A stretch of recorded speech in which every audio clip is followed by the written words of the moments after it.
جو لوگ بیچارے مزدوری بھی کرتے ہیں، کام کاج بھی کرتے ہیں، ان کے لیے کتنی مشقت ہے کہ جسم کا پانی بھی خشک ہو جاتا ہے اور وہ اس کے باوجود بھی روزے سے ہوتے ہیں۔ شوگر کے مریض ہیں، ان کے لیے 5-6 گھنٹے بھوک سے کاٹنے مشکل ہوتے ہیں، اور وہ جو ہے وہ 18-20 گھنٹے جو ہے وہ بھوک میں کاٹ رہے ہوتے ہیں، اور پھر جو ان کا حال ہوتا ہے وہ انہیں پتہ ہوتا ہے۔ اسی طرح مختلف بیماریوں اور مختلف امراض میں مبتلا لوگ، صحت مند شخص بھی اتنی شدید گرمی میں اتنی بھوک اور پیاس کاٹتا ہے، تو یہ ایک کام ہے۔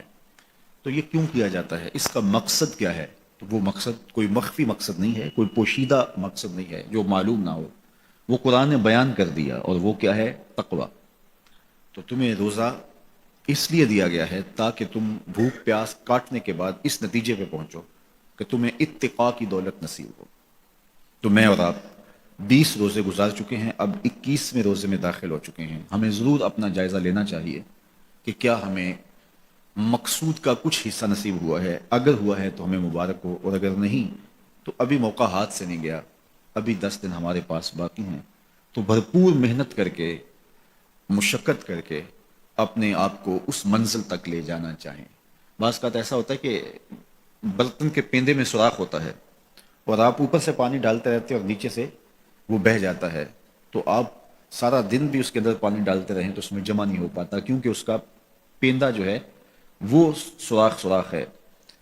تو اگر ہم بھوک اور پیاس کاٹتے رہیں، کوئی نتیجہ نہ پیدا ہو رہا ہو، تو پھر ہمیں دیکھنا ہوگا کہ کہیں کوئی ایسا سکم تو نہیں ہے کہ جس سے ہمارا عمل جو ہے وہ پانی کی طرح بہ رہا اور ضائع ہو رہا ہے، اور اندر کچھ بھی نہیں ٹھہر رہا۔ اور روزے میں اللہ تعالیٰ ہمیں ایک موقع دیتا ہے ہم اپنے آپ پہ غور کریں۔ دیکھیے، میں اور آپ یہ کہتے ہیں کہ یہ جو اعمال بد ہیں یہ شیطان کی وجہ سے ہیں۔ شیطان ایک ایسا مکار، ایک ایسا زیرک، ایک ایسا چالاک دشمن ہے کہ جو ہمیں چاروں طرف سے حملہ آور ہو رہا ہے۔ یہ چمکھی لڑائی ہے شیطان کے ساتھ ہماری۔ اس نے کہا میں دائیں سے آؤں گا، بائیں سے آؤں گا، آگے سے آؤں گا، پیچھے سے آؤں گا، وہ کسی نہ کسی طریقے سے آتا ہے۔ اور جب شیاطین جکڑ دیے گئے، اب ہم دیکھیں کہ ہمیں جو بہکاتا تھا، ہمارے ساتھ مکر اور چالاکی کے ساتھ ہمیں راہ مستقیم سے ہٹانے کی کوشش میں لگا ہوا تھا، اب وہ تو جکڑ دیا گیا۔ اور ہم اس کے باوجود بھی گناہ کی زندگی میں کیوں ہیں؟ یہ میرے لیے اور آپ کے لیے ایک سوچنے کی بات ہے کہ جو چیز ہمارے بہکاوے کا سبب تھی وہ تو اب نہیں رہی، وہ تو جکڑ دی گئی، اور یہ پکی اور طے شدہ بات ہے کہ وہ واقعتاً جکڑ دیا گیا۔ تو اب ہم اس کے باوجود کیوں گناہوں بھری زندگی بسر کرتے ہیں؟